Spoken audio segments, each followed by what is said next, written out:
This week, our Torah portion, Acharei Mot, Kedoshim, coincides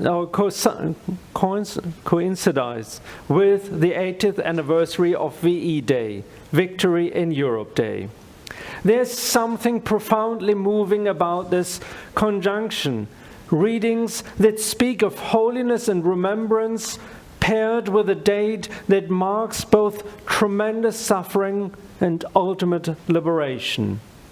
Our double portion opens with Acharei Mot, literally after the death, referencing the passing of Aaron's sons.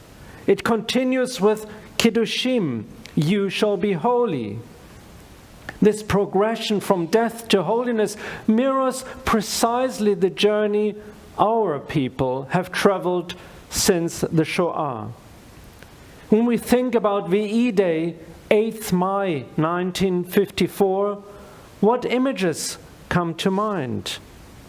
Perhaps the iconic photographs of celebrations at Trafalgar Square, or soldiers embracing loved ones they feared they might never see again. But as Kenneth Jacobson of the Anti-Defamation League reminds us, alongside those images of jubilation were the heartbreaking photographs of emancipated Jews in concentration camps and the piles of bodies discovered in Nazi death camps. I remember a conversation I had years ago with a survivor. She said, when liberation came, I wasn't dancing, I was numb. I had lost everyone. Freedom meant facing what remained. Her words stayed with me, a crucial reminder that victory came too late for 6 million of our people. The Allied military victory undoubtedly saved the world from tyranny, but for European Jewry, it was bittersweet. By D-Day in June 1944, approximately 4 million Jews had already been murdered. Our people faced what Jacobson calls the worst possible combination of factors. A murderous foe committed to our destruction, populations throughout Europe steeped in antisemitism, and American isolationism that gave space for Nazi aggression and restrictive immigration policies that barred escape. Everything, it seemed, was working against the Jewish people. And yet, in Leviticus 19:2 we read, "You shall be holy, for I, the Lord your God, am holy." What follows is a remarkable ethical blueprint, instructions about caring for the poor, treating others fairly, loving our neighbor, and welcoming the stranger. In the midst of ritual law comes this profound social vision. Isn't that the essence of our response after the Holocaust? From the ashes of destruction, we choose life. From the depth of trauma, we rebuild.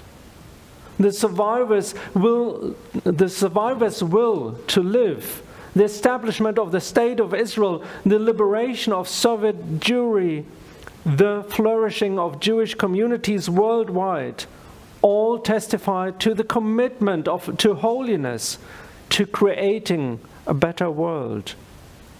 This is what Rabbi Jonathan Sacks called our defiant hope. Not naive optimism, but a determined choice to build even after devastation. One of the veterans I spoke to recently said something I hope not to forget. We didn't just fight against something, we fought for something. For the world where people could live in dignity.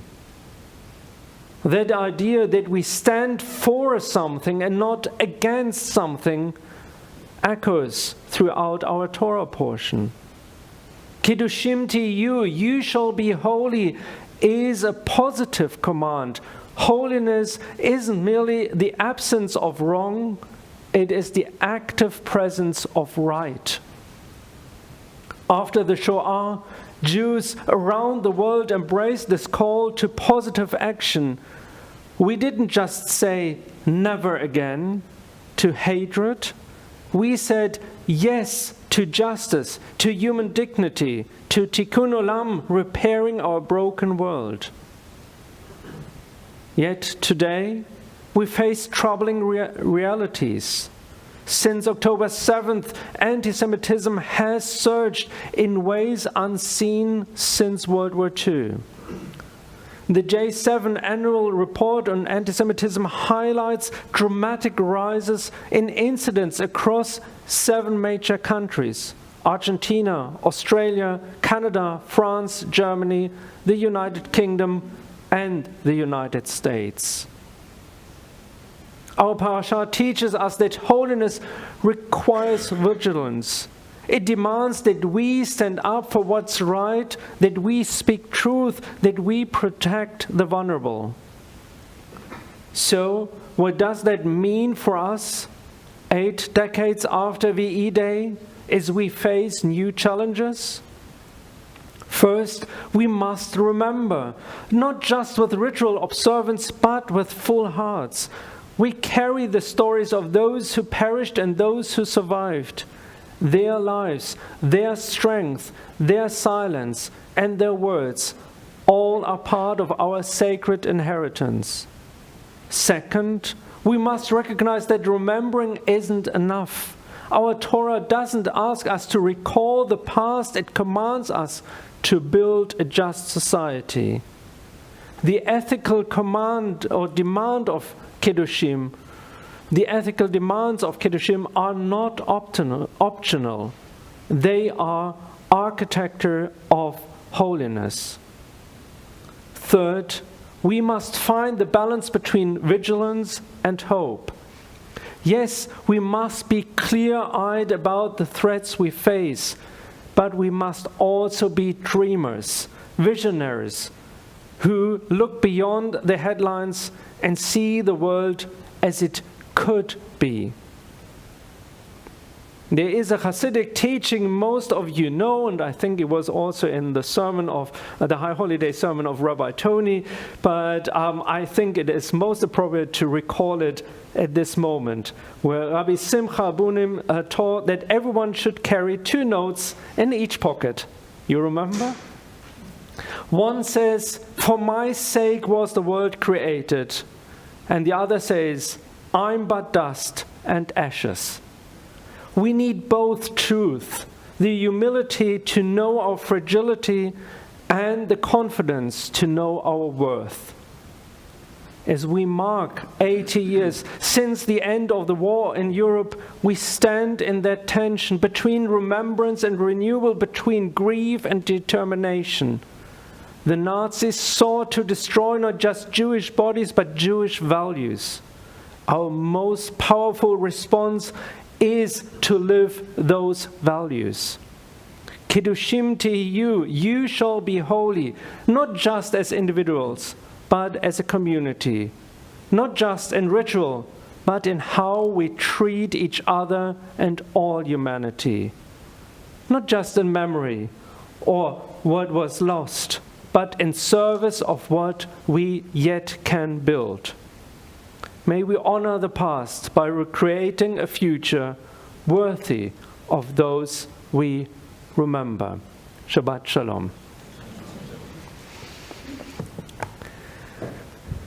And I want also just to add or share that yesterday, one of the most prominent Shoah survivors in Germany, Margot Friedlander, died, and her remembrance of what she did was only the last 15 years. She died in the age of 103. So up to 15 years ago, she lived in the US, hidden, silent, and then she decided to come. And I think in this 15 years, she has done so much to wake up German society and to give testimony to what she endured, and her family killed in Auschwitz, and she survived Treblinka. No, Theresienstadt.